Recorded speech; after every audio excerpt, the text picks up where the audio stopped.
कल से कांग्रेस ने एक अलग लाभ आरोपना शुरू कर दिया है। ये कांग्रेस के नेता कहते हैं जितनी आबादी उतना हक। नमस्कार दोस्तों, बिहार में जातिगत जनगणना की सर्वे रिपोर्ट जब से सामने आई है, भारतीय राजनीति में भूकंप आ गया है। भूकंप तो आज वैसे भी आया है, आपको पता ही होगा कि दिल्ली एनसीआर सहित तमाम इलाकों में भूकंप के तेज झटके महसूस किए। 2 बार झटके आए, यहाँ लखनऊ में भी महसूस किया गया। लेकिन राजनीतिक हलकों में भी जो है वो भूकंप आ गया है और इसका सीधा सीधा असर आज प्रधानमंत्री की छत्तीसगढ़ में जो जगदलपुर रैली हुई उसमें देखने को मिली। जैसा कि आपने सुना कि प्रधानमंत्री क्या कह रहे हैं इस जातिगत जनगणना पे कांग्रेस के ऊपर। तो सुना आपने कि प्रधानमंत्री नरेंद्र मोदी ने कहा कि उनके लिए गरीबी ही आबादी है। आबादी का एक जो बड़ा हिस्सा है वो गरीब है और वो उन्हीं के बारे में सोचते हैं, गरीबों के कल्याण के बारे में सोचते हैं। प्रधानमंत्री नरेंद्र मोदी ने जातिगत जनगणना का नाम नहीं लिया या जातिगत सर्वे की रिपोर्ट के बारे में कुछ नहीं कहा, लेकिन अप्रत्यक्ष रूप से उनका इशारा यही था कि कल से यानी बीते 24 घंटे से कांग्रेस अब ये कहना शुरू कर दी है कि जिसकी जितनी भागीदारी उसकी उतनी हिस्सेदारी, यानी जिसका अनुपात ज़्यादा है आबादी के हिसाब से उसको उस हिसाब से उसका हक मिलना चाहिए। लेकिन प्रधानमंत्री नरेंद्र मोदी का कहना है कि जो गरीब हैं उन्हीं को सबसे ज़्यादा हक मिलना चाहिए। तो एक तरह से बहसबाजी, बयानबाजी शुरू हो गई है जातिगत जनगणना को लेकर, क्योंकि बिहार एक इकलौता प्रदेश है जहां पर जातिगत सर्वे हुआ और उसका रिपोर्ट भी सामने आ गई। और इसके अलावा अभी तक किसी स्टेट में जो है जातिगत सर्वे नहीं कराया गया है। एक कर्नाटक में कराया गया है, लेकिन उसकी रिपोर्ट जो है सार्वजनिक नहीं की गई है, वो भी जब कांग्रेस की सरकार वहां पर हुआ करती थी। तो अब ये मुद्दा उठता है, ये सवाल बनता है कि क्या जो आने वाले चुनाव हैं अभी छत्तीसगढ़, तेलंगाना, राजस्थान और मध्य प्रदेश, इसमें भी जो है जाति एक महत्वपूर्ण मुद्दा बनने जा रही है।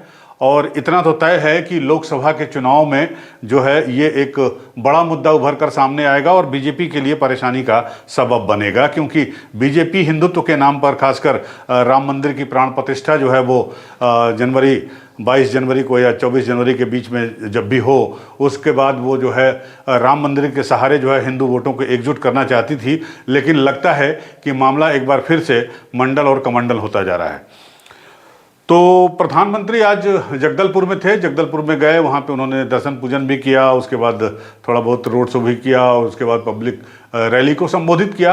और उस रैली में उन्होंने कांग्रेस पे जमकर हमले किए। जैसा कि आपको पता है कि उन्होंने कहा कि कांग्रेस जो है वो कभी छत्तीसगढ़ का भला नहीं चाहती थी, खासकर बस्तर इलाके का जो कि आदिवासी बहुल इलाका है। और एक बड़ा आरोप लगाया प्रधानमंत्री नरेंद्र मोदी ने कांग्रेस के ऊपर कि कांग्रेस कभी नहीं चाहती थी कि बस्तर में स्टील का कोई प्लांट लगे। आपको मालूम है कि बस्तर में आयरन ओर जो खनिज होता है वो बहुत ज़्यादा मिलता है, लोहा जिसको कहते हैं शुद्ध भाषा में, तो वो बहुत ज़्यादा है। तो उन्होंने आरोप लगाया कांग्रेस की सरकारों पर कि कांग्रेस की सरकारें यहाँ नहीं चाहती थी कि यहाँ पर जो है स्टील का प्लांट इसलिए लगे क्योंकि वो जो कच्चा लोहा है, आयरन था, उसको वो बाहर भेज के स्टील बनवाते थे और उसमें कमीशन खाते थे। तो प्रधानमंत्री ने बस्तर में स्टील प्लांट के कारखाने को लेकर या आयरन ओर जो वहाँ की सबसे बड़ी उपज है और बहुत ही उत्कृष्ट क्वालिटी की आयरन ओर मिलती है वहाँ पर, तो उसके बारे में क्या कहा पहले आप ये सुन लीजिए और फिर हम आपको बताते हैं कि आखिरकार प्रधानमंत्री नरेंद्र मोदी ने अल्पसंख्यकों को लेकर और जाति जनगणना को लेकर कांग्रेस के ऊपर किस तरह से हमला बोलना शुरू कर दिया है। लंबे समय तक कांग्रेस की नीति रही है, क्या करते थे, कच्चा माल विदेश भेजो और फिर उसी कच्चे माल से बना महंगा सामान महंगे पैसे देकर के आयात करो। कहते हैं ना, गेहूं बाहर भेजो और फिर ब्रेड बना करके लाओ। क्या ऐसा कोई करता है भाई? ऐसा कोई करता है क्या? आप मुझे बताइए, आप जो घर में चावल खाते हैं तो क्या ऐसा कोई करता है कि पहले उसका धान विदेश भेजा जाता है, फिर वो धान विदेश में धुला जाता है, फिर वो धान विदेश में साफ किया जाता है, फिर धान को वहीं विदेश में भी पकाया जाता है, और फिर वो पका पकाया चावल आपको खाने के लिए मिल जाता है। ऐसा कभी होता है क्या? आप अपना धान अपना चावल खुद ही करते हैं कि नहीं करते हैं? आप धान भी यही उगाते हैं, उसे साफ भी यही करते हैं, यही पकाते हैं और यही अपने घर में खाते भी हैं। लेकिन कांग्रेस को ये करने में कट की कट हो जाती है, कमीशन नहीं मिलता है। इसलिए क्या किया उन्होंने? ये हमारे इलाके में जो आयन और है ना, ये दुनिया का उत्तम से उत्तम आयन और है, दुनिया का। ये हमारे बस्तर में है। लेकिन ये क्या करते थे? आयन और में से स्टील यहां बनाने के बजाय, जिसका कोई हिसाब किताब न हो, कितना माल निकाला पता न चले, जितना उठा सकते हो उठाओ, विदेश भेज दो और बीच में मलाई खा लो। कोई भी सरकार होती तो उसकी प्राथमिकता होती कि यहां बस्तर में ही स्टील का कारखाना लगाए।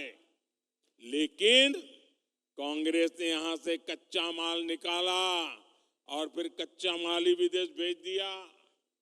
इसमें कांग्रेस के नेताओं ने कमाया, यहां के नौजवानों को कुछ नहीं मिला।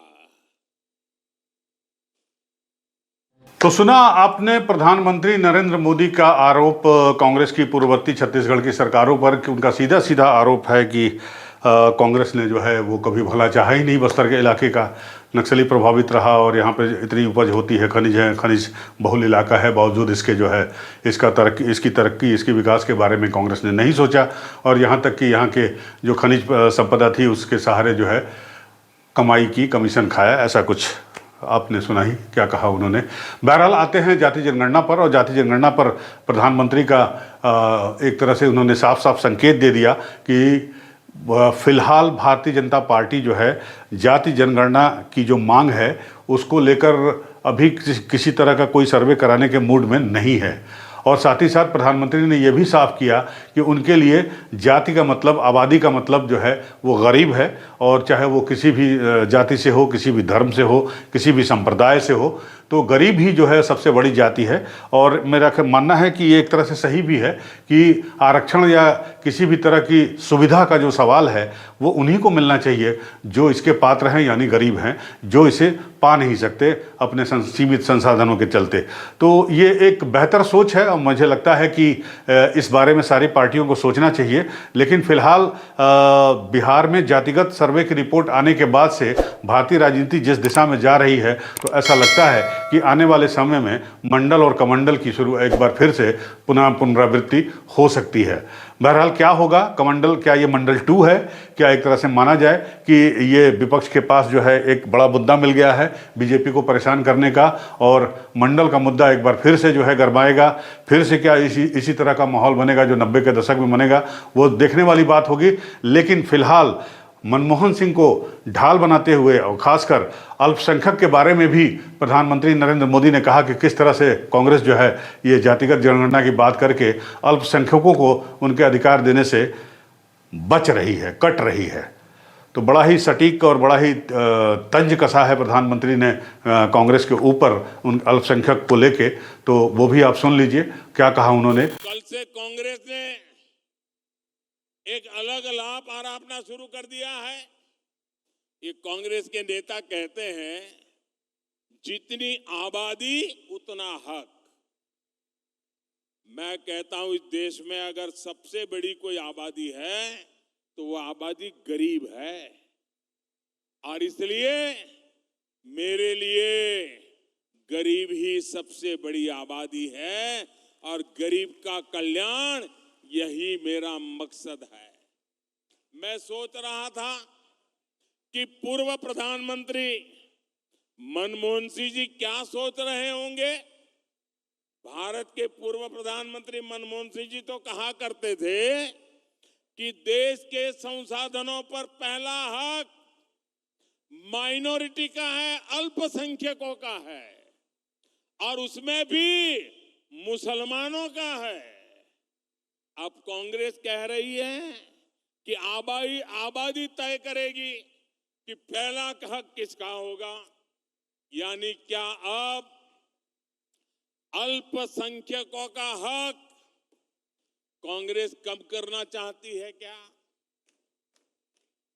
और आबादी के ही हिसाब से ही अब तय होने वाला है, तो पहला हक किसका होगा भाई?